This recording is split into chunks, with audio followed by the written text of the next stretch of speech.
Բարև ձեզ։ Հայաստանի անկախության մասին հանրության մեջ տարածված երկու հիմնական ու հակասական կարծիք կա։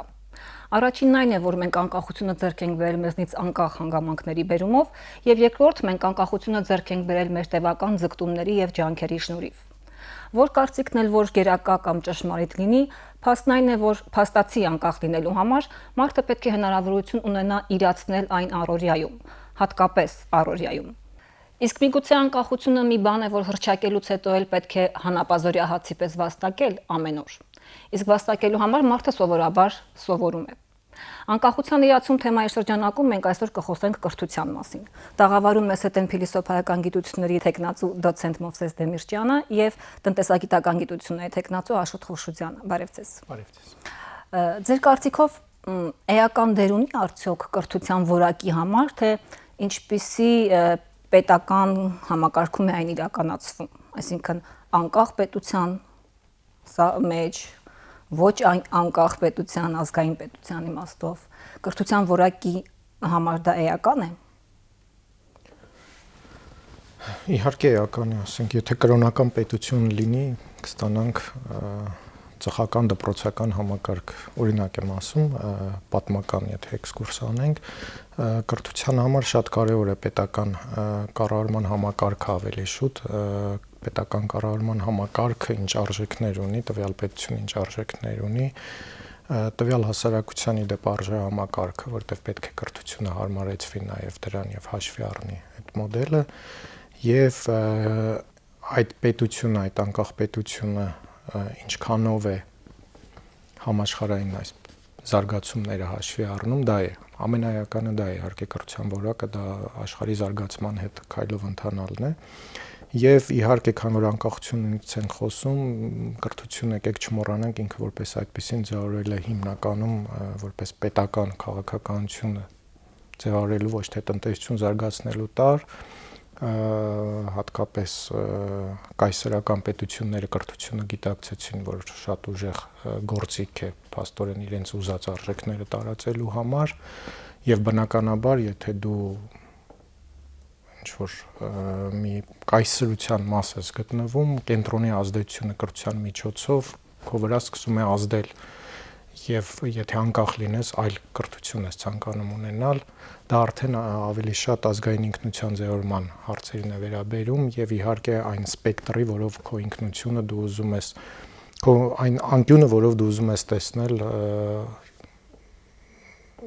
իրականությունը։ Եթե այդպես է, ուրեմն օրինակ մեր կրթական համակարգում, գոնե հայեցակարգերի կամ շատ առումներով պիտի արտահայտվի մեր անկախությունը։ Չէ, դա չի նշանակում, եթե դու ունես անկախ պետություն, ապա կունենաս մեխանիկորեն լավ կրթական համակարգ։ Կապը երևի թե կա, բայց այդքան ուղղակի կապ չէ, դրա համար չշփոթենք անկախ պետություն ունենալը միանգամից չի նշանակում լավ կրթական համակարգ ունել, որովհետև կրթական համակարգը իր սեփական յուրահատկությունները ունի, այդ թվում նաև կառավարման յուրահատկություններ, որոնք կախված են ինչքան պետական կառավարման համակարգից կամ անկախ կամ ոչ անկախ լինելուց, նույն չափով էլ կախված են հասարակությունից, որը այդ կրթական համակարգից օգտվում է, այդ թվում նաև հասարակական արժե համակարգից։ Մեր պարագայում նայենք, մենք ունենք անկախ պետություն, բայց խոսել լավ կրթական համակարգերի մասին միջնակարգ եւ բուհական մի քիչ դժվար է։ Իսկ հակառակը հնարավոր է, այսինքն պատկերացնել, որ եթե ունենք լավ կրթություն, ապա անպայման կունենանք անկախություն, եթե ուզում ենք ունենալ իհարկե։ Պետք է սահմանենք այդ լավ կրթությունն ինչ է, դա է խնդիրը, այսինքն։ Որակյալ կրթություն ինչ են ասում։ Դուք օրինակ նշեցիք, որ կրթությունն ինչ է, հետո նոր որակյալ կրթության մասին խոսենք, որովհետեւ բերեմ կայսերական մոդել, օրինակ կրթության, որ օրինակ մեծ Անգլիան վերցնենք, որ ժամանակին կայսրություն էր, Մեծ Բրիտանիան եւ այլն, ինքը շատ լավ քոլեջներ աշխարհում եք հիմնել, բայց դա միայն էլիտաների համար էր։ Այսինքն զանգվածային կրթություն չէր։ Կրթության որակը միայն չի որոշվում, ինչքան էլիտա կարող է ստեղծել։ Կրթության որակը նաև չափվում է, թե ինչքան է հասանելի այդ կրթությունը մատչելի, այսինքն պետք է մենք հասկանանք ինչ կրթություն ենք ուզում, նոր խոսենք դրա որակի մասին։ 20-րդ դարի սկզբին, ասենք, դրած էր ընդհանրապես տառաճանաչության խնդիր։ Կրթության որակը անընդհատ փոխվում է։ Եվ այսօր հենց կրթության որակը դրանով է տարբերվում այս վերջի 20 տարում փոխվել է էական նախկին մոդելներից, որ ոչ թե կա ստատիկ կրթություն եւ մենք պետք է այն որակով տանք, այլ այդ կրթության որակն էլ ինքնին անընդհատ փոխվում է եւ հարց է դրված ինչպիսի կրթական համակարգ դնենք, որ ինքը կարողանա վազել եւ հասնել այդ կրթական չափանիշների արագ փոփոխությանը։ Դա է այսօրվա մոդելը, տարբեր ժամանակներում տարբեր են եղել եւ երբ խոսում ենք այսօրվա կրթության մասին, պետք է հասկանանք, որ շատ բան է փոխվել վերջին 20 տարում, ոչ միայն Հայաստանում, ամբողջ աշխարհում շատ է փոխվել, շատ էական փոփոխություն։ Իսկ Հայաստանում վերջին 20 տարում շատ բան է փոխվել։ Այո։ Մենք ուզենք, չուզենք, հա, փոխվել է, մեր առօրյան կենցաղն է փոխվել։ Այդ ամենը, ինչպես նշվեց, այո, արժեհամակարգի հետ էական կապված է։ Միայն մի բան ասեմ, ինտերնետը ավտոմատ էական փոխել է կրթական համակարգը եւ դարձել է մի հզոր մրցակից, այսպես ասեմ, դասական կրթական համակարգին։ Եվ եթե կրթական համակարգը չեղավ, կրթությունը ինքնին չեղավ, հետաքրքիր, մոտիվացիոն, նորարար, դու այդ մրցակցության մեջ դուժելու ես, ոչ թե օգտվելու ես դրանից։ Եվ Հայաստանում իհարկե, երբ ասում ենք շատ բան է փոխվել, պետք է հասկանանք, որ անկախ ենք դարել, առաջին հերթին փոխվել է շատ ինտերպրետացիաներ, այսպես ասած, եւ պատմական, եւ գաղափարական, եւ արժեքային, լավ թե վատ կարող ենք քննարկել, բայց որ էական փոխվել է միանշանակ է, փոխվել է շատ կարիքներ, եւ արդյոք մենք մեր կրթությունը այսօր բավարարում է այդ կարիքներին, թե չէ։ Դա մեկ հարցն է, բայց մյուս քանի որ այդ կարիքները կա, ինքը տարբեր ձևերով սկսում է բավարարել, հանրությունը այդ կարիքների պահանջ ունի, սկսում է ինքնուրույն բավարարել եւ պետք է հասկանանք, որ հիմա փոխվել են մոդելները ընդհանրապես, համենայն դեպս կարիքի մասին միշտ խոսում ենք, ներդրման մասին արդեն թերացումները երևում են։ Զանգվածային կրթության մասին, քանի որ խոսք գնաց, մենք դիտարկում անեմ, բոլոր այն հայեցակարգերը կրթության կառավարման կամ մոդելները կամ տեսություններ կլինեն, որոնք հիմնվում են զանգվածային կրթության սկզբունքի վրա, ոչ թե էլիտար կրթության, այլ զանգվածային։ Մի կարևոր բան պետք է հաշվի առնեն, իսկ որոշ դեպքերում հաշվի չեն առնում։ Բանն է, որ զանգվածային կրթության գաղափարը պատկանում է լուսավորչականության շրջանին, երբ որ գիտելիքը միտք ծագեց, առաջացավ եւ հիմնավորվեց, որ գիտելիք տարածելով մարդիկ կդառնան ավելի առաքինի, բարոյական, ռացիոնալ, խելացի եւ հասարակության կյանք առհասարակ կլավնանա։ Բացվեցին դպրոցներ, հետո բուհեր, այսինքն այդ զանգվածային կրթությունը սկսեց աշխատել, բայց ժամանակը ցույց տվեց, որ զանգվածային կրթությունը մի քիչ էլ միֆ է։ Էլիտար կրթությունը ավելի ոնց որ թե իրեն արդարացնում է այն իմաստով, որ ոչ բոլորը կարող են եւ ուզում են լինել մասնագետ, ոչ բոլորը կարող են եւ ուզում են կրթվել, ոչ բոլորն են կրթությունից ստանում այն, վերցնում այն, ինչ դրա մեջ դնում է կրթության տվողը։ Այս իմաստով զանգվածային կրթությունը միշտ խնդրեմ ունի, որովհետեւ մեզ թվում է, թե բոլորը կարող են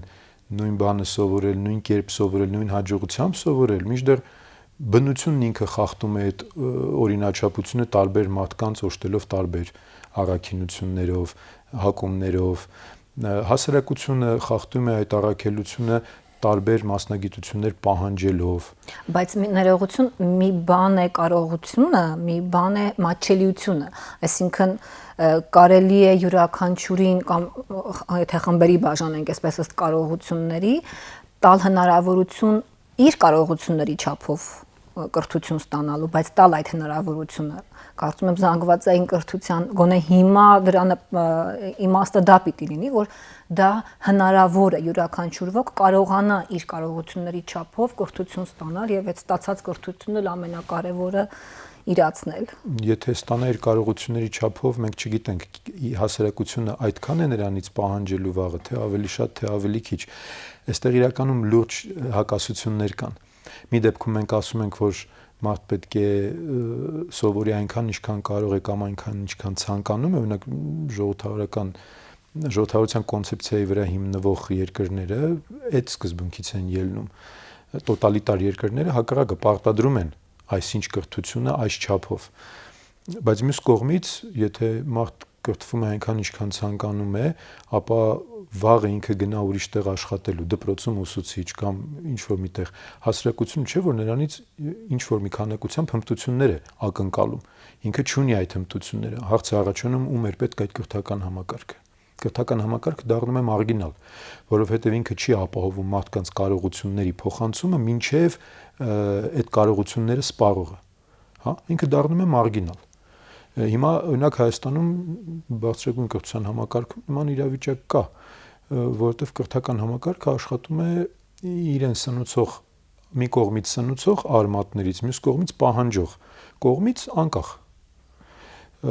Շատ մարդ գնում է բուհեր այն դեպքում, երբ որ այդքան բարձրագույն որակամուր ունեցող մասնագետի պահանջ չկա երկրում։ Այն կողմից հասարակությունը չի պահանջում փիլիսոփա, մշակութաբան, չէ, այդ քանակությամբ գոնե չի պահանջում։ Մենք ամեն տարի մի քանի 100 պատմաբան, քաղաքագետ, միջազգայնագետ, այդքան պահանջ չկա հասարակության մեջ։ Եթե չկա պետական քաղաքականություն, հստակ պետական քաղաքականություն կրթության ոլորտում, ապա ինքը այդ համակարգը սկսում է շարժվել սեփական օրենքները, օրինաչափությունով սկսում է ձեռք է բերում պայմանական ասած որոշակի անկախություն եւ օրինակ բուհերը իջեցնում են ընդունելության շեմը։ Չէ՞ որ դա ոչ մեկին ձեռնտու չի, հասարակությանը ձեռնտու չի, պետությանը երևի թե էլի պիտի որ ձեռնտու չլինի, ձեռնտու է միայն բուհին։ Բուհին, որտեվ վճարում է ուսանողը։ Հա, այդ դեպքում հարցը առաջանում բուհը որտեղ է գործում։ Ինքը այս հասարակության ներսում է գործում, թե հասարակությունից դուրս է գործում, մարգինալ է ինքը դառնում։ Խնդրեմ, եթե լրացնեմ, որ նախ այդ երբ խոսում ենք կարողության հնարավորության մասին, կա կրթական էթիկա, այսինքն մինչև մենք դեռ չենք տվել սովորացրել, մենք չգիտենք ինքը այդ կարողությունը ունի, թե չունի։ Մատչելիությունը կրթության հենց դրա համար է տրվում, որ բոլորին հավասար հնարավորություն տրվի։ Այդ կարողության մոդելը ըստ էության կար գործնականում, ոչ տեսականում, դա հենց Խորհրդային Միության մոդելն էր։ Երբ առաջադիմողներին ինքը խթանում էր, հետադիմողներին ընդհակառակը պատժում, արդյունքում երկու ծայրահեղ կրթություն էինք ունենում եւ այդ միջին կրթությունը չէր կարեւորվում։ Եվ հետո ֆիլտրվում էր այլ արդեն հիմնական քաղաքական, կուսակցական եւ այլ գաղափարախոսական այլ մեխանիզմներով, ով վերև կգնա, ինչքան եւ այլն, մնում էր գաղափարական կուսակցական էլիտան եւ մնացածը, այսպես անունը դնեմ, եւ այդ մոդելը իներցիոն իհարկե մենք շարունակել ենք, այսօր էլ ենք շարունակում, կրթական տարբեր մեխանիզմներում, հատկապես էթիկական ուսումնասիրությունները ցույց են տվել, որ մանկավարժը հաճախ ընտրում է հեշտ աշխատանքը, հեշտ օրինակ նա ով գիտի նրան է սկսում շատ հարցնել եւ այլն հարց տալ եւ եթե նայենք մեր, քանի որ անկախությունից ենք խոսում, մեր կրթության ոլորտում առաջի քայլը կրթության ազատականացումն էր եւ ապա կենտրոնացումը, որը ճանապարհի կեսից կանգնեցինք, վախեցանք շարունակենք ու հիմա կես քայլին մնացած մենք վիճակում ենք։ Ֆորմալ ըստ էության մեր բոլոր եւ բարձրագույն եւ հանրակրթական ինստիտուտները, այսպես ասած, անկախ ինքնակառավարման համակարգի մեջ են գտնվում, բայց դե ֆակտո այնպիսի գործիքակազմ կա նրանց վրա ազդելու, որ նրանք վախենում են ինքնուրույն բան անել։ Ամենահասարակ բանը շատ ուսուցիչներ վախենում են 10 գնահատական դնել։ Ինչու՞։ Որովհետեւ վերահսկողը կգա եւ կսկսի ստուգել 10-ը համարվում է բացառիկ դեպքերում դնել։ Այսինքն, օրինակ ես գիտեմ աշակերտներ, իմ աղջիկն էլ, որ անգլերեն պարապում է լրացիչ եւ ավելի շատ գիտի, մոտ 1-2 դասարան ավելի բարձր գիտելիքներ ունի անգլերենից, քան դպրոցական ծրագիրն է, բայց իր ավարտականը 10 չի, որովհետեւ 10 չեն դնում ավարտականը, գնահատական։ Չի դրվում, վերջ։ Այսինքն այնինչ թղթի վրա մենք ցանկանում ենք անել իրագործելու փուլում, հետո կաղում է համակարգ, որտեղ վախենում ենք շարունակել ու մինչև վերջ անել։ Եվ այսօրվա կրթական նույնը բուհերի մակարդակն է, որ պետք է ինքնակարգավորվող լինի, ինքնակառավարող, էլի վախեցել ենք մինչև վերջ գնալ։ Պահանջն է կա դրա, միայն խոսքը պետական կառավարման մասին չի, երբ ինչ որ դպրոցից կամ բանից բողոք ենք ունենում առօրյա ընթացիկ, ոչ թե վազում ենք դպրոց լուծելու այդ խնդիրները, այլ կրթության նախարարություն ենք վազում, այսինքն այդ կենտրոնացվածի ակնկալիք հասարակությունում կա եւ այդ է ուզում հասարակությունը, որ կենտրոնացված կրթական մոդել լինի։ Կենտրոնացված կրթական մոդելը հակասում է ազատական մոդելին, չես կարա համ նա անես, համ նա։ Դա իդեպ ժառանգել ենք Խորհրդային Միությունից, Խորհրդային Միությունը ռուսական կայսրությունից, ռուսական կայսրությունը Գերմանիայից, որ այսօր էլ ունի այդ մոդելը, այդ կենտրոնացված կրթական մոդելն է, եւ դա հանգեցրել է մի կիսահում վիճակի, որ չգիտենք հիմա ինչ անենք, կենտրոնացված շարունակենք առաջ գնալ, թե ապակենտրոնացման թողնենք։ Լիբերալ մոդելը ասում է, որ ընտրել ենք, որ եթե ապակենտրոնացված թողնում ես, ինքնուրույն մարդիկ սովորում են եւ սկսում են այդպես անել։ Բերեմ պրակտիկ, այսօրվա օրինակ, որ կապեմ խոսքը մտքի հետ, խոսքը գործի հետ, ուրեմն կա կրթական ծրագիր, որ հստակ ասում է աշակերտը ինչ պիտի սովորի, դեպ այսօր դա մատրիցային եղանակով է, այսինքն ցանկալի միջին, մինիմալ եւ մաքսիմալ, այսինքն ուսուցիչը ըստ կարողության ձեր ասած ինքը տեսնում է դասարանը եւ ինքնուրույն դասապլան պետք է կազմի եւ առաջ գնա։ Դասագիրքը իդեպ հավելյալ օժանդակ նյութ է համարվում։ Կարևորը ուսուցչի անձնական որոշումն է, թե ինքը ինչպես է պլանավորում դա։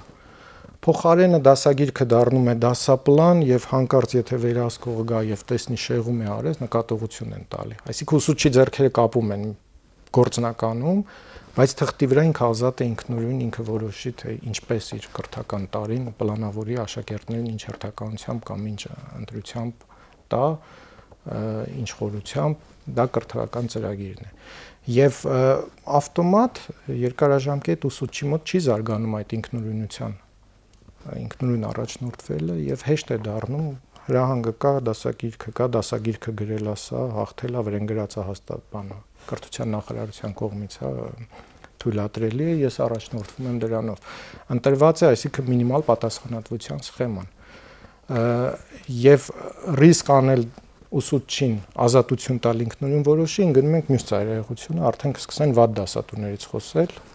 որին կոռուպցիա է, իր լյուբիմչիկներին, չգիտեմ, գնահատական է դնում, դրա համար խստացնում ենք, այսինքն մենք մի ծայրահեղությունից վազում ենք մյուսը եւ վախենում ենք, չենք կողմնորոշվում ուր գնալ։ Այսպեսի մի հակասություն է ստացվում գոնե արժեբանական կրթությունը, որ պիտի ձևավորի, ենթադրենք, անկախ մարդ,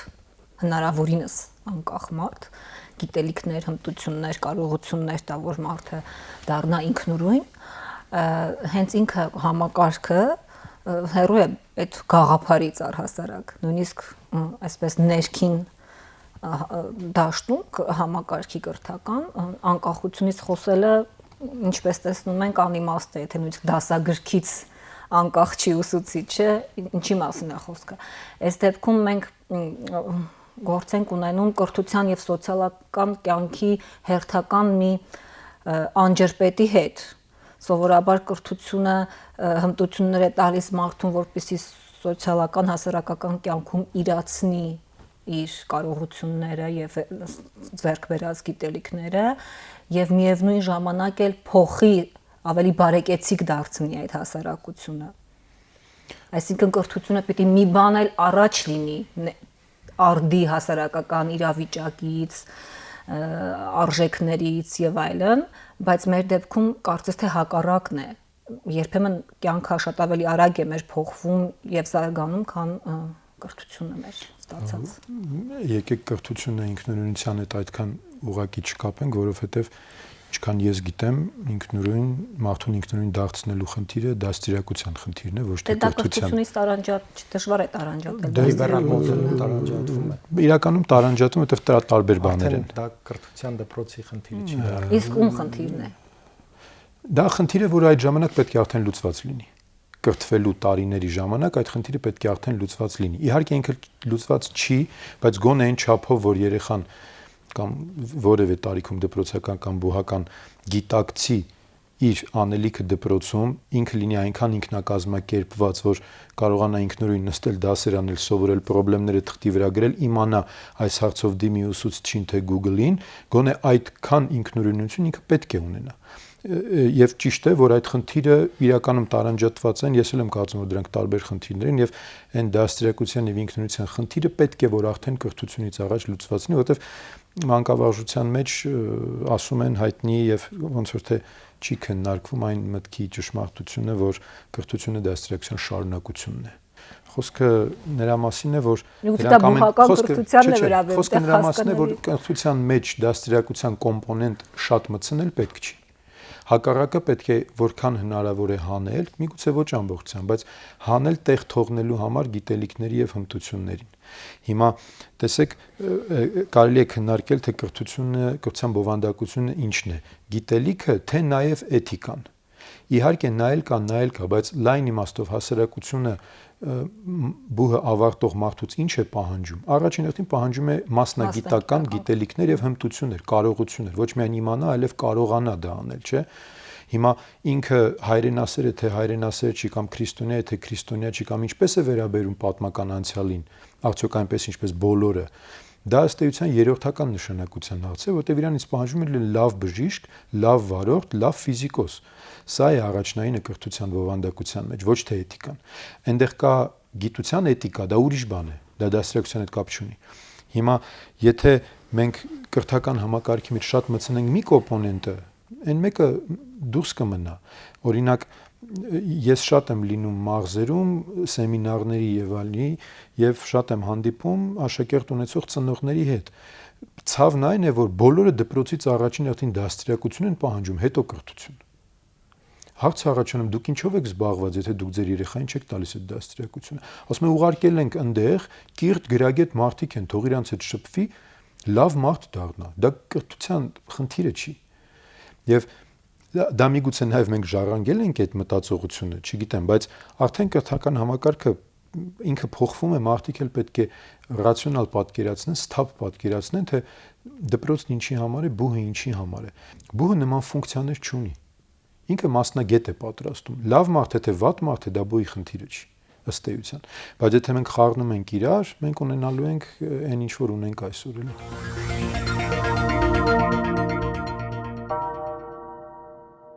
Անկախության իրացում թեմայի շրջանակում շարունակում ենք զրուցել կրթության նշանակության մասին։ Տաղավարում մեզ հետ են փիլիսոփայական գիտությունների թեկնածու Մովսես Դեմիրճյանը եւ տնտեսագիտության թեկնածու Աշոտ Խուրշուդյանը։ Հաղորդման առաջին հատվածում մենք անդրադարձանք, որ ժամանակակից աշխարհում գոնե լիբերալ կրթությունը փաստորեն կապ չունի այդքան դաստիարակության հետ, իսկ արդյոք դաստիարակության մաս կազմում է, ենթադրենք, քաղաքացիական գիտակցությունը, քաղաքացի ձևավորելը, որովհետև հատկապես բուհական կրթությունից մենք ակնկալում ենք մասնագետ ունենալ այդ կրթության արդյունքում։ Իսկ մտնում է արդյոք կրթության նպատակների մեջ, կրթության խնդիրների մեջ քաղաքացի ձևավորելը, եւ եթե այո, ապա արդյոք մեր անկախ պետության կրթական համակարգը համարում է դա առաջնահերթություն եւ հնարավորություն ունի, արդյոք ունի հնարավորություն զբաղվելու այդ խնդրով։ Չափանիշը գտնել դաստիարակությունը որտեղ է սկսում, որտեղ է ավարտվում, իհարկե կարելի է քննարկել, բայց եկեք այդ կետը վերցնենք քաղաքացու, ասենք դպրոցում ստեղծվում է քաղաքացու դաստիարակելու, հա, փորձենք համադրել այդ երկուսը հակադրելու փոխարեն դպրոցը իհարկե կրթելու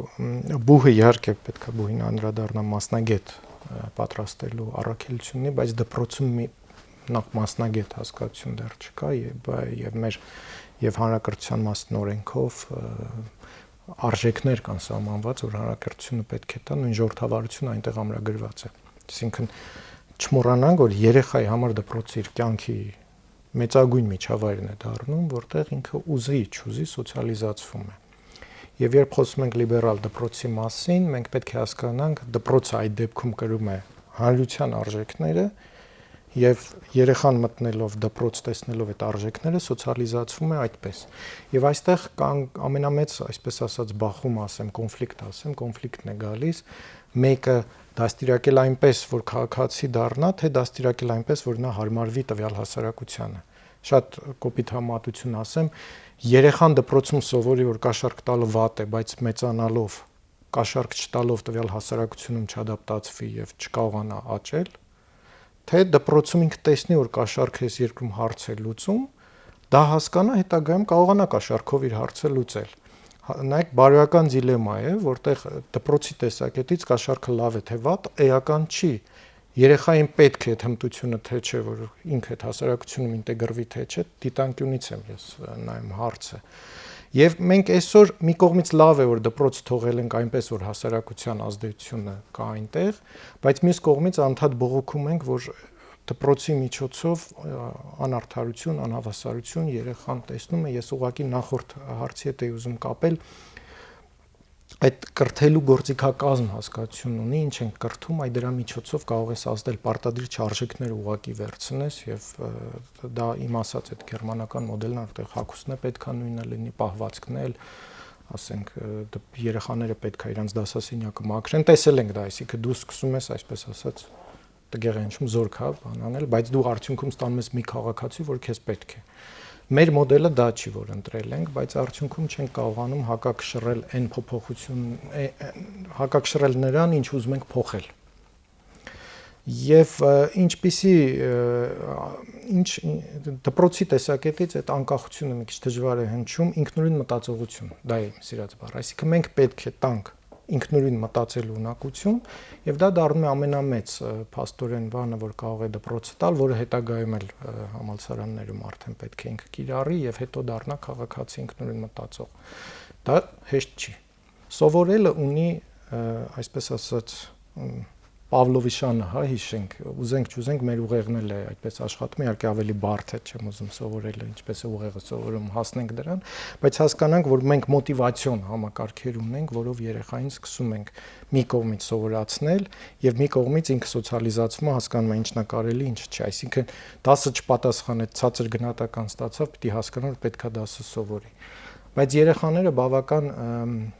երեխաների ուղեղը այդ ժամանակ շատ պլաստիկ, մեր ուղեղն ընդհանրապես պլաստիկ, իրանք ահավոր ադապտիվ են եւ համակարգում փոքր թերացումները միանգամից կարան նկատեն ու օգտվեն։ Եվ մեր համակարգը կրթական պետքա այդ բանը գիտակցի եւ առաջ գնա, վերջերս մի շատ լավ արտահայտություն կարդացի, ասում եմ օդանավականներում երբ այդ հեղուկը արգելեցին, թռնողները գիտեն, հա 1 լիտրից ավել չի կարելի, ասեցին աշխատողները փոխանակ բացահայտեն վտանգը, սկսում են հաշվել հեղուկը։ Այսինքն իրանց մոտ վտանգը տեսնելու այլ գործիքակազմ, այսինքն մարդու հայացք, այնտեղ հոգեբանություն կա, մարդու պահվածքը իրան ոնց է պահում, հարցերը ոնց է պատասխանում, դարձել են երկրորդային հիմնական առաքելություն, առաջնային դարձել է այդ բյուրոկրատական գործընթացը։ Եվ մեր կրթության մեջ չափից շատ է իրոք մտել այդ բյուրոկրատիան, արդյունքում այն հիմնական առաքելությունը, որը սովորելն է, չկա եւ գոյություն։ Եվ ինքնուրույն սովորելը Ես անձնական օրինակ բերեմ, իհարկե ես ուսուցիչ չեմ, եթե ես տամ, ասենք ես շատ չեմ սիրում շարադրությունները, որտեղ երեխան սովորում է, որ իրանից ինչ են ակնկալում դա գրի, որ բարձր գնահատական ստանա։ Այսինքն շարադրություն տալով մենք ավտոմատ երեխային զրկում ենք ինքնուրույն մտածելու ունակությունից, եթե բովանդակությունից կախված է լինելու իր գնահատականը։ Ինչպես անցկացրեցիր ամառը, եթե երեխան գրի շատ վատ, ամառ էր, շոկ էր, սկսի վատ բաներ գրել եւ այլ, նրա գնահատական կողայիչնի։ Դա սովետական մոդելն էր, որտեղ բովանդակությունն էր կարևոր, գաղափարախոսությունը անտեղ կար, պիտի գրեիր ճիշտ բաներ, ճիշտ գնահատական ստանալու համար։ Այսօրվա դա հիմա շարունակվում է ձեր կարծիքով։ Այո, շարունակվում է։ Իսկ երեխան ազատ չէ գրելու, որ երեխային պետք է ազատություն տալ, բայց ինչպես պետք է երեխան հասկանա, որ ճիշտ ազատ ինքնուրույնությամբ գնաց, բարձր գնահատական ստանա, ուսուցիչն է բացատրի մյուսների մոտ, ինչու որ դու ոճական նորույթեր կիրառել, օրինակ եմ ասում, եւ այլն։ Կամ գոնե անկեղծ ես եղել։ Դե անկեղծությունն է, այսինքն մենք այդպես ենք երեխաների հետ աշխատում։ Մենք մոտիվացնում ենք որոշ բաներ, ինքը սկսում է հասկանալ, որ այդպես կարող է առաջ գնա։ Կապաջիչ ամերիկյան որոշ դպրոցներում մինչև մացեց պահպանված է, օրինական։ Իհարկե առանց վնաս տալու, որ դատական գործի չհասնի, առանց այնտեղ կանոններ կա ինչպես, բայց այդ դպրոցում համարում են, որ ուրիշ ելք չկա կամ դժվար երեխաներ, դա ամենաարդյունավետն է ենթադրենք։ Մեր կրթությունը այդպեսին չի, այսինքն այդքան ապակենտրոնացված չի, որ ամեն դպրոց իր կրթական սխեման մշակի, բայց կոնկրետ պատասխանելով ձեր հարցին, կրթության ըստ ինձ այսօր հիմնական էլեմենտներից մեկը, որ պետք է ապահովենք, դա քննական մտածողություն ձևավորելն է եւ այդ ուղղությամբ պետք է ասեմ շատ քիչ է ցավոք սրտի արվել բուհերում նույնպես կա այդ խնդիրը, այսինքն գոնե ուսանողը, գոնե բուհական կրթության գնացող մարդը այդ հնարավորությունը չունի։ քննական մտածողություն ինքնուրույն դասարանցին տարբերվում առաջի կուրսից ոչ մի բանով։ Մեկ ամսվա տարբերություն է, օգոստոս ամսվա տարբերություն, ոչ մի բանով չի տարբերվում։ Դեռ ավելին բուհն հենց սկզբից նրա առջև դնում է այն ծավալի եւ բովանդակության խնդիր, որ ինքը դպրոցում չի ունեցել, չի բախվել եւ չի կարող ինքը լուծել, ինքը սովոր չէ աշխատել նման քանակի ինֆորմացիայի եւ նաեւ այդպիսի բովանդակության ինֆորմացիայի հետ, ինքը սովոր չէ, որովհետեւ բացի այն ամենից, ինչ որ նշվեց, պետք է նաեւ երկու բան էլ նկատի ունենալ, որ ամեն ինչը կյանքում սովորության հարց է։ Մենք պետք է նաեւ սովորեցնենք սովորել։ Մենք սովոր չենք։ Երևի որ կարելի է անել դա է։ Այսօր դա է չափ։ Մենք սովորելուն սովոր չենք։ Մենք սովոր չենք, որ մեր ուղեղը ամբողջ օրը պետք է աշխատի, ինֆորմացիա ստանա, մենք այդ ինֆորմացիան մարսենք, ոչ էականը ջնջենք, էականը հիշենք, որ վաղը օգտագործենք մյուսը եւ այլն։ Երկրորդը, երբ խոսվեց շարադրությունների եւ գնահատականի մասին, չէ՞, այդտեղ մոտիվացիան շատ նուրբ բան է եւ դրա հետ շատ նուրբ է պետք աշխատել։ Օրինակ, եթե լավ շարադրություն, ինքնուրույն շարադրություն գրելու մոտիվացիան լինի միայն բարձր գնահատական ստանալը, ինչ որ մի ժամանակ կաշխատի, հետո չի աշխատի։ Բայց օրինակ, եթե երեխային կարողանանք մենք բացատրել, որ ինքնուրույն մտածելու խնդիրը ինքնա դրսևորվելն է, ինքնա հաստատվելն է այդ ճանապարհով, ապա դա մի բան է, որ իրեն անընդհատ պետք է։ Ամեն օր ինքը պետք է ինքնադրսի, ինչքան շատ իմանա, ինչքան շատ կարողանա, այնքան շատ կկարողանա ինքնա դրսևորվել, ինքնարտահայտվել եւ ինքնահաստատվել։ Բոլորն էլ ինքնահաստատման ձգտում են։ Իսկ երբ որ մենք մոտիվացնում ենք դրան լավ գնահատական ստանալու համար սովորել, գնահատականը մի բան է, որը ոչ իրենն է, ոչ տանը ինքը դա կարող է տոն, դա մի բան է, որը դասատուն է, ուսուցչի համար է ինքը։ Մի բան է, որը դասատուի գրպանում է, կհանի կդնի կամ չի հանի չի դնի։ Ինքը սկսում է կրթական process-ը ինքն իրենից օտարվում է։ Ինքը կապվում է ոչ թե կրթության հետ, այլ գնահատականի հետ։ Դրա համար հիմա մեր մոտ տարական դասարաններում գնահատական չեն դնում, երևի այդ ինչը լավ է, ինչ որ մի ժամանակ պետք է այդ գնահատականը դուրս գա, որպեսզի հետադարձ ազդեցությունը կրթության սովորողի վրա լինի ոչ թե գնահատականի տեսքով, այլ թե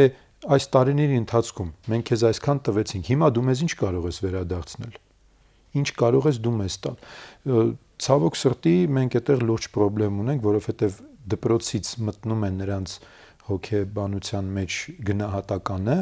որը կարելի է ստանալ արտագրելով, կարելի է ստանալ ծանոթի միջոցով, ել ինչի համար սովորել։ Այդ մոտիվացիան տարական դասարաններում որ դրվում է, հետո չգիտես ինչի հանվում է։ Ինչի հակառակը լավ բան է կարել, վերացրել է գնահատականը։ Հանեք ընդհանրապես դպրոցից գնահատական։ Չէ՞ որ գնահատականը հասարակությանն էլ պետք չի։ Ինքը պետք է միայն գործատուին, բայց լայն իմաստով գործատուին էլ պետք չի, որովհետև գործատուին պետք է կարողությունը, ոչ թե ինչպես են այդ կարողությունը գնահատել բուհում, չէ՞։ Ինչպես են գնահատել ուրիշ բան է, ինչ է իրեն պետք ուրիշ բան։ Այսինքն այդ գնահատական ում է պետք հասկանալի չի։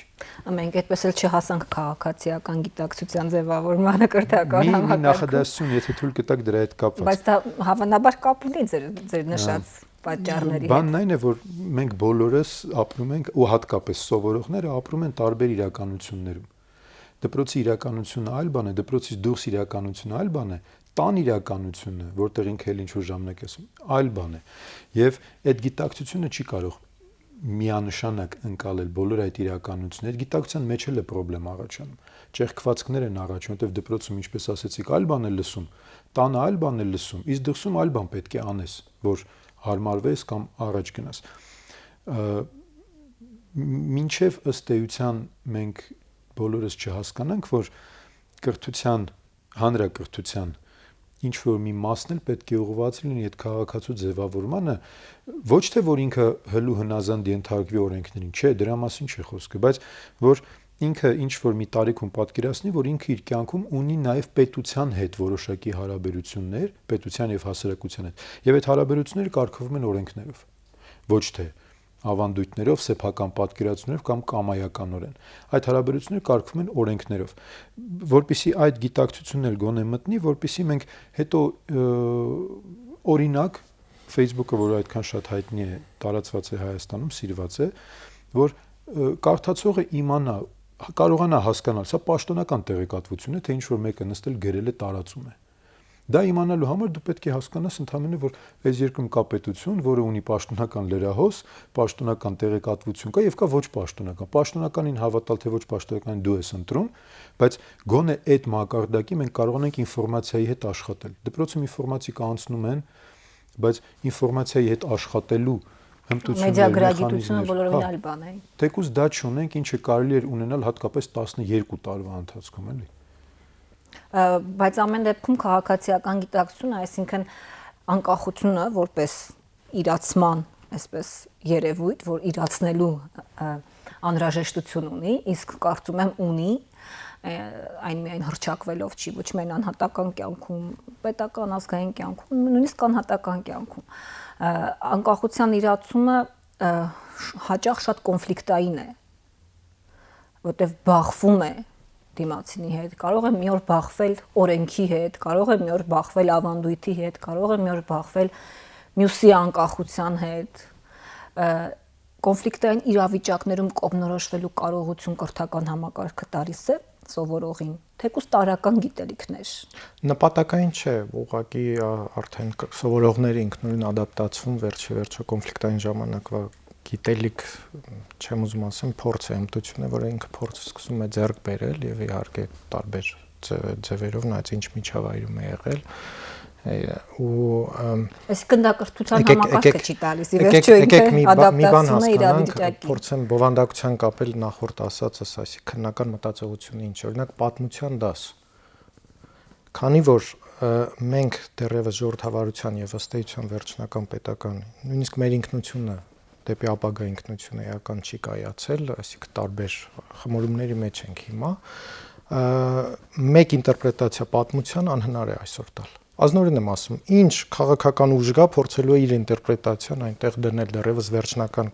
կոնսենսուսային չունենք այս բանը, նույն անկախության տարիների, նույն 20-րդ դարաշրջանի, նույն սովետական Հայաստանի, սովետական հայ, այսինքն մասին սփյուռքահայ այդ ինքնությունը համընդհանուր մենք հիմա ինչ որ խմորման մեջ ենք։ Քննական մտածողությունը ենթադրում է, որ պատմության դասատուն ոչ թե պետք է պատրաստի բաղադրատոմ սահանի դնի երեխաների առաջ, այլ քննարկում սկսի, պարզ բան։ Բերեմ իմ վերջերս ուսումնասիրում եմ երկրորդ համաշխարհային ինչպես է դասավանդում տարբեր երկրներում, ինձ Կանադան դուրս եկավ, այնտեղ օրինակ այսպիսի հարց կա, որ երեխաների հետ հատուկ քննարկում են Հիրոսիմայի եւ Նագասակիի վրա գցած ատոմային ռումբերը երկրորդ համաշխարհային պատերազմի ավարտն էր, թե սառը պատերազմի սկիզբը։ Ու սկսում են երեխաներ քննարկել, ինքնուրույն դատողություն անել։ Դա ինչը կարևորեց առանց ատոմային ռումբի կավարտվել պատերազմը, թե չէ, ինչպես, այսինքն այդպիսի առարկան պատմությունը քան շատ ինտերպրետացիաներ ունի, դրա համար եմ ասում, մեր հայի տեսակետից, անկախ Հայաստանի տեսակետից ինչպես վերաբերվել պատմական ինչ-որ իրադարձության, երեխաները թող քննարկեն ուսուցչի աջակցությամբ։ Դա է ինքնուրույնությունը, այսպես ասած, քաղաքացին ձևավորում, իսկ քանի որ ժողովրդավարություն նշեցի որպես արժեք, որը հենց մեր հանրակրթության մեջ է դրած, դպրոցը այսօր ժողովրդավարության մոդելն է, թե ոչ։ Ասեմ, որ ոչ։ Այսինքն կան դպրոցներ, որ այո, կան որ ոչ, այսինքն երեխան դա է տեսնում։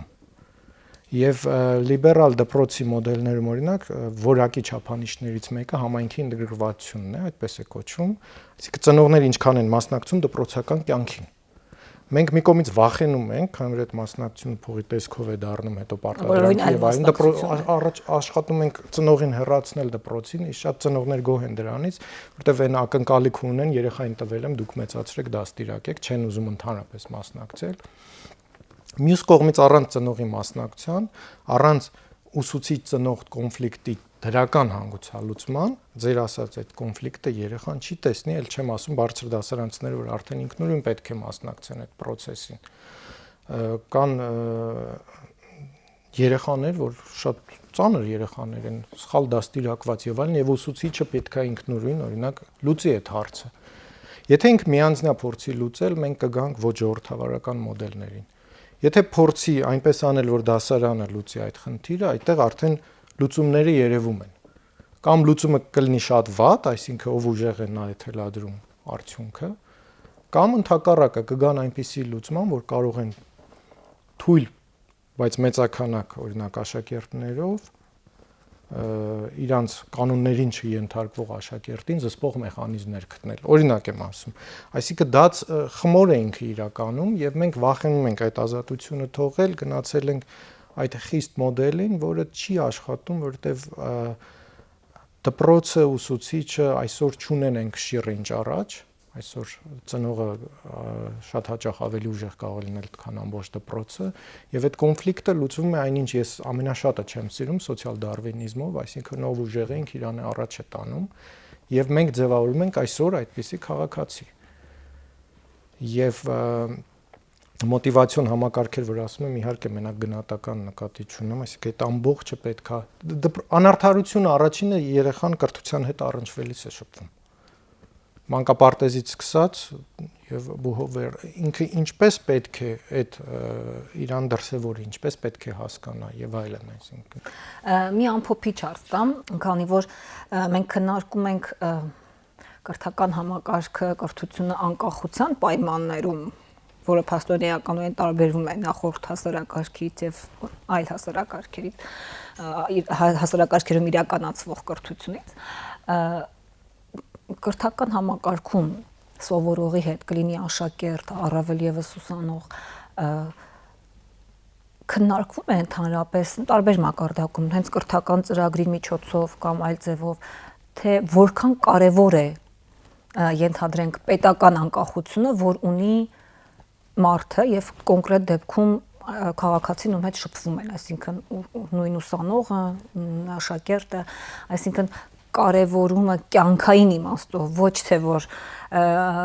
մենք երկար ժամանակ ձգտել ենք անկախության եւ հիմա հասել ենք եւ ուրախ ենք ազգովի դրա համար, այլ անձամբ իր համար, որպեսզի հետագայում նա կարողանա իսկապես պաշտպանել եւ հաստատել այդ անկախությունը։ Եթե մենք դա քննարկենք այսպես դոգմատիկ իմաստով, որ անկախությունը ամեն դեպքում լավ բան է, մենք կստանանք որոշակի գաղափարախոսություն։ Եթե մենք դա քննարկենք ավելի ռացիոնալ միջավայրում, այսինքն քննական միջավայրում, ապա կլինեն ուսանողներ, ովքեր կհարցնեն կամ նույնիսկ աշակերտներ կլինեն, ովքեր կասեն այդ պետական անկախությունը ես իմ կյանքում որտեղ եմ տեսնում եւ որտեղ եմ դրա հետ շփվում։ Ես ունեմ սովորելու, աշխատելու, իմ կյանքը բարեկեցիկ դարձնելու խնդիր։ Այդ ազատությունը, որը դուք խոսում եք, ինձնից շատ օտարված է եւ գտնվում է ինչ-որ վերևներում պետության մեջ կամ սահմանադրության որևէ կետում։ Այդքան միանշանակ հնարավոր չէ ձևակերպում տալ, թեպետ լայն իմաստով բոլորն էլ նույն կերպ են հասկանում եւ ընկալում, որ դա բարձրագույն գերագույն արժեք է, որը պետք է պահպանել։ Ինչպես իրացնել այդ արժեքը, սա արդեն ըստ էության կրթության հարց է, որը պետք է հասցվի այդ կրողին։ Եվ դա արվում է գոնե ինչ որ չափով։ Կոնկրետ կրթական ծրագրերի շրջանակներում կարծում եմ չէ։ Ես թարգմանեմ այդ անկախությունը կրթության մեջ ինքնուրույնություն ամեն դեպքում, որովհետև հաճախ անկախություն մարդ կամովի է, հա, հանձնում։ Բուհական համակարգում պլագիատի, այսինքն մակարդակը շատ բարձր է, շատ վախենալու բարձր։ Ես ինքս գիտական աշխատանքներ նայել եմ, տեսել եմ, ես տեսել եմ աշխատակ 80% պարզապես պատճենած մեկ գրքից։ Նույնիսկ դա կրկնակի վատ է, որովհետև տարբեր գրքերից չի վերցրել, հա, տարբեր հատվածներ։ Դա նշանակում է ինքը ինքնուրույն մտածելու իր ինքնուրույնությունը զիջում է ինչ որ ուրիշին։ Այսինքն ինքը հրաժարվում է ինքնուրույն բան անել, եւ դա ինչու է կարեւոր, եկեք հասկանանք ինքնանպատակ չասենք այդ անկախությունը կամ ինքնուրույնությունը, երբ մարդ արդեն աշխատող է ընդունում նույն տնտեսության համար, այդ աշխատողը կարողանում է ինքնուրույն աշխատել, եթե չի կարողանում, միշտ հիշեք, ուրեմն ինչպես է առաջ գնացի ուրիշի աշխատանք գողանալով։ Եթե սկզբում ինքը ուրիշի գիտական աշխատանքն է գողանում կամ ինչ որ հանձնարարություն, հետազոտություն ուրիշինն է գողանում, ինքը նույնպես նույնիսկ բանվորը սկսում է ուրիշի արածը վերագրել իրեն խոսքով շեֆի մոտ, որ իրան պրեմիա տան, ոչ թե մյուսին։ Հետո այն մյուսը ասում է, բայց գործը ես արի նրան խիստ շատ պրեմիա տվին։ Այսինքն սկսում է մոտիվացնել, եթե այսօր մեր կրթական համակարգում մենք իրոք չվերացնենք այդ պլագիատ ասածը, մեր տնտեսությունը ինքնուրույն աշխատողներ հետո չի ունենալու։ Որտեվ այդ մարդիկ սկսում են հմտանալ ուրիշի արածը գողանալու վրա, դա է կարևորվում։ Իր մոտիվը դառնում է ոնց անեմ ուրիշի գործը ինձ վերագրեմ ինձ, քան որ այդպես հնարավոր է առաջ գնալ։ եւ սկսում է հմտանալ դրա վրա եւ մեր կրթությունը, եթե նայենք որպես հմտություն ինչ է տալիս այսօր, դա տալիս է։ Իհարկե տալիս է նաեւ այսպես ասած չեմպիոններ։ Մենք հոյակապ ուսանողներ ունենք, որ իրոք հիանում ես, նույն դպրոցում էլ աշակերտներ հիանում ես, բայց եթե վիճակագրորեն նայենք, ոնց որ 10 հոգով փորձենք նետով խփել թիրախին, մեկը 10-ին կպավ, մյուսները նույնիսկ չկարողացան կրակել։ Հիմա ասենք լավա թե վատա։ Այդ մեկը կա, տալիս է համակարգը, բայց այն մնացած 9-ը սկսում են մտածել ինչպես առաջ գնալ եւ ի վերջո կարող է այդ մեկի արածն է կարող գողանան, շատ լուրջ աշխատանքներում կարող է ես ինքս տեսել եմ աշխատանքում թե ինչպես են ուրիշի աշխատանք գողանում, այո դա կա։ Եվ այսօր առաջին վտանգներից մեկը դա է, որ պետք է դրա դեմ շատ լուրջ պայքարել, որ մարդիկ կարողանան, եթե մարդ ինքնուրույն բուհում աշխատանք հանձնարարություն նույնիսկ չի կատարում, ինչ անկախ ես չեմ պատկերացնում ման ուսանողը, որ հետո անկախ է լինել, ուղղակի չեմ պատկերացնում։ Փաստորեն լավագույն բանը, որ կրթությունը կարող է տալ եւ արժե որ տա, դա ինքնուրույն լինելու, անկախ լինելու բերկրանքն է, որովհետեւ դա հաճելի բան է, պիտի մարդը սովորի հավանաբար դրան եւ հետո դժվար կլինի դա գողանալը կամ վերցնելը մարդու։ Շնորհակալ եմ այսօրվա զրույցի համար։ Երրորդ հանրայնմակի տաղավարում անկախության իրացում թեման կշարունակվի։ Ամենայն բարիք։